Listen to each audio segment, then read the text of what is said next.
For decades, people have been dying in the small mining town of Libby, Montana, from lung cancer they contracted from the vermiculite mine outside of town. The contamination left behind caused the EPA to declare it a Superfund site back in 2000. 1976 to 1990, 200 dead, more than 2,000 sickened by being exposed to that asbestos.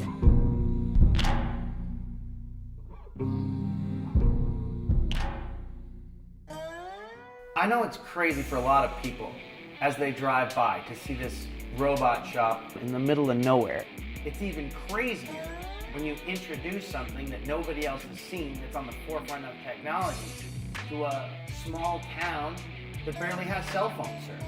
It's alive! I got a great system. For every 1,000 lines of code I write, I drink 3 beers. Well, I can do the robot. I'm a robot guy. I love robots. You come here, you can buy robot mugs, robot hats, robot plushies, robot sculptures, and in the back, we're building robots.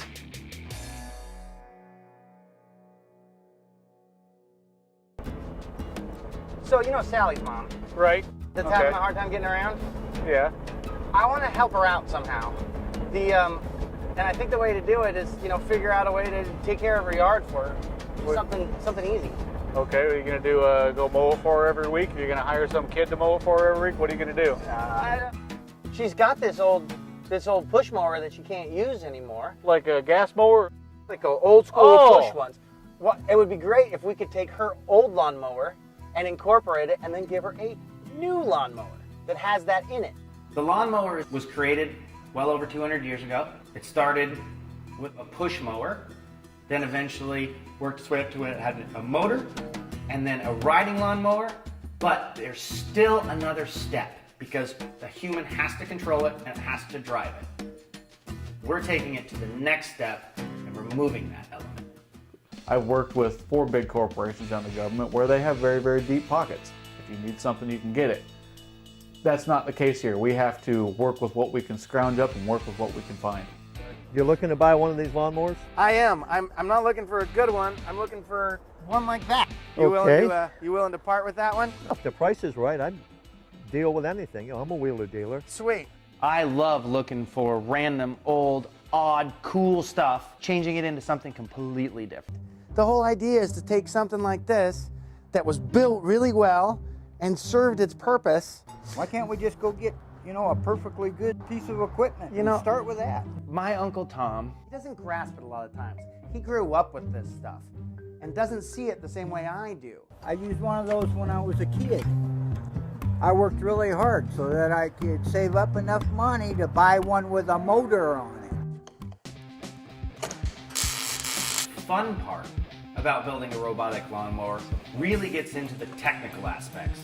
I don't want her to have to physically get to the machine and turn it on and operate it, because that's almost pointless then. Ken is the best robotical engineer in town.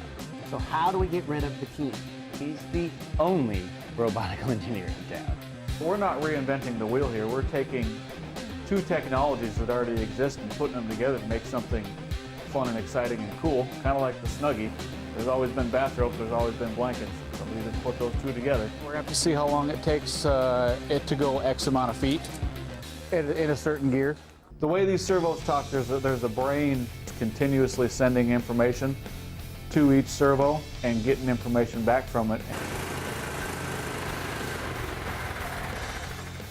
It seems like it went through the driving cycle and then started. Did you run the program in reverse? My shop depends on the tourist traffic. And with the big windstorm we had here about a week or so ago, we lost our robot sign. And all of a sudden, nobody's stopping. Told you can't put that sign up here. Hey, dude, it's up. I'm not taking it down. You need to get back down here. If I don't come down, we don't have to talk, huh? Yeah, we need to talk. You don't have a permit. You can't have that sign here. You need to come down No, here. I don't have a ladder anymore. Get down here, Tom. No, you jump up. I can't jump that high. I can't jump that far down. I'm just gonna have to leave you a ticket. I'll tell you who's not gonna pay this ticket. This guy. Of course, the problem with building a robotic lawnmower is that you have to build a robotic lawnmower. We had to account for all the different functions it takes to drive a lawnmower. We got these small little robotic servos, turning the engine on, holding the key the correct amount of time to fire this engine, running the throttle, putting it in gear. If I get one line of code wrong, it could possibly break something on the mower. Did that stop on purpose? No, Got it. So it's user error.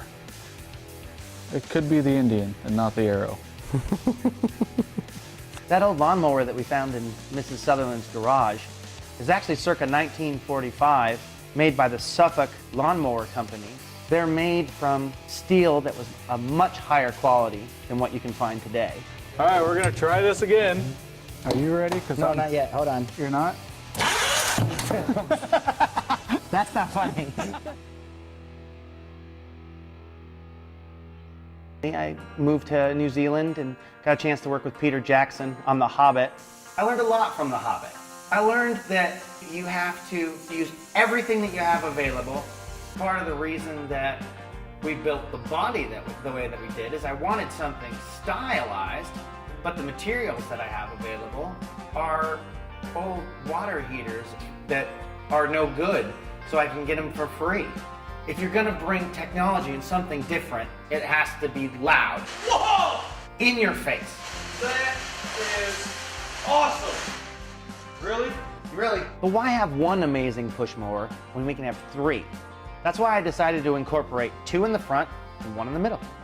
The switchboard panel that we used is actually from the inside of an old Otis elevator. The lights on the front of this beast are from a 1956 logging truck. For Libby, logging and mining is what started this place.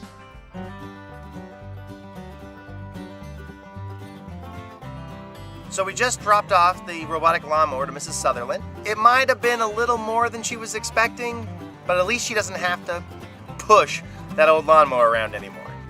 Thanks, Danny. My shop is actually a family heirloom.